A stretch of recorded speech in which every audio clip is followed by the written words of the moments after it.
the hardest part for me was the night when the hurricane. Well, the experience was rough.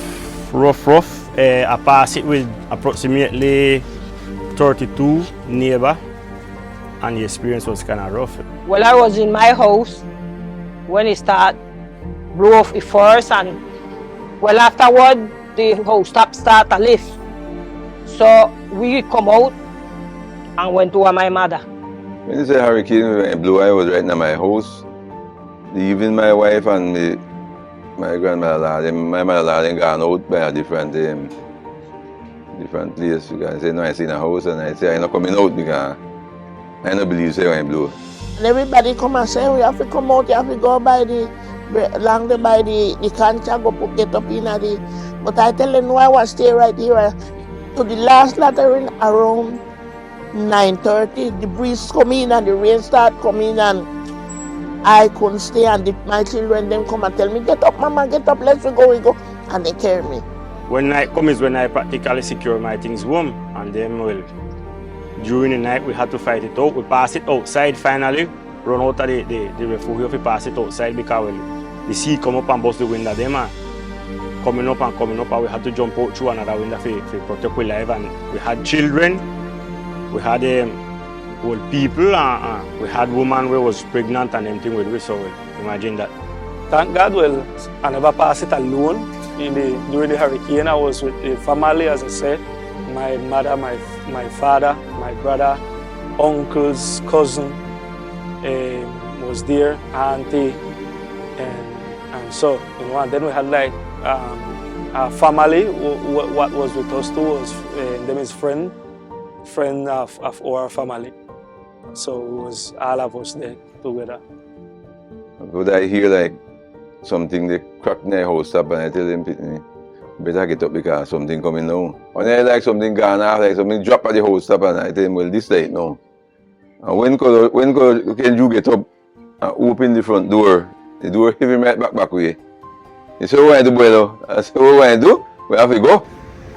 Well, the hardest part was we had it terrible.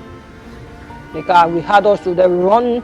After everything fall, we had us to the run, and the breeze, and you know that everybody, well, I get a cut from my hand.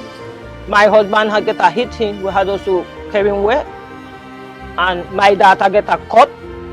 So it was a real moment, terrible, what we passed through. And I would never want to pass back through this again. Never. That night is the worstest thing that I ever passed in my 79 years. That was horrible. I tell you, the next day when we wake up, everything was on the ground. We see we live the whole lamp on a string, where you find and tie, and the whole lamp on the string, you throw it the other way till morning. The breeze, you can't see your hand in front of you. And all them things they fly, we have to run a dodge behind them tree till we get across high school. Well, the hardest part for me was how to explain yourself, fight in at the moment where we had to fight and keep the courage for the rest of people and not give up. Because well, I had my stepdaughter at the time, she had about 11 years, 10 to 11 years. My mother-in-law, my father-in-law, Miss Francia, Prof. Berhelio. So well, you they fight and they give them courage to continue fight too. Because if you don't get courage and not join up together, well, you don't know where put that take place. And thank God all will come out good. If we side without four stop, just they raise up and they drop. Them guys start the holler and they say, well, no sense to holler now, get on your pray. Because the only solution is this now. Like after the hurricane, I say a moment maybe where it wasn't too good for we and the whole island after the hurricane was like that how you say in English, that angustia, like we was kind of wondering what will be next after the hurricane. By them never hear nothing about me. Them no feel bad because we can't hear and communicate with no one. So everybody feel bad because you can't come out to see if anything happen. And when imagine now when they say everybody gone, everybody say, well, everybody dead. That is what all the family and everybody say, because when you come down to a flat and everything they pass through, Everybody say, well, everybody dead because they don't see nobody nor nothing. As them take half food and not hear nobody, them start cry, say we dead in the house. So when they say, make we go across the school, when they go across the school now, they find we. When morning come out, approximately 7:30, water start go back down. And I did give my stepdaughter one flute. And I tell she if you sound it, make the people them know so well with their good. All the house them was gone. You had my mother house there, mine, my sister, and all them up behind there, so every house was flat. I never lose nothing much in my house. Because through my house was this board ceiling, you don't come down and everything stay. When I get by my house and I say, well, my clothes, I never pay clothes no mind. Clothes and them things I never pay no mind. House things and bed and them things I never pay. The first thing I run was to see was my instrument then. And I would never want to pass back through this again. Never. If you hear the tell me say coming back, I tell them not to try not tell me because my nerves and everything going to go. Because that's what we pass through.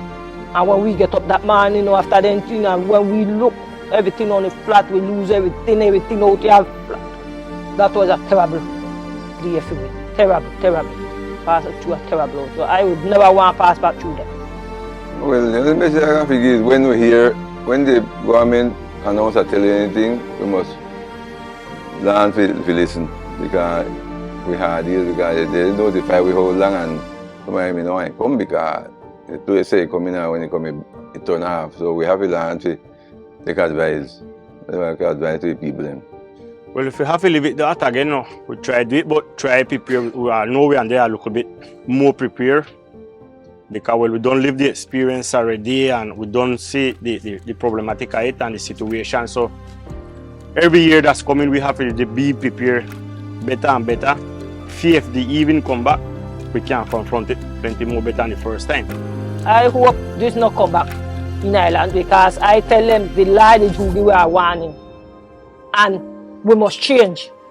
And they say that the people then change the worse. After this hurricane, after we say, well, the people then will change the worse. Because God touched with it, but God never want people then to dead yet. That's why we there alive. That's why today we there alive here today. Because I never want we figure on yet. And that was the only what just by them for the first. We see what we will change.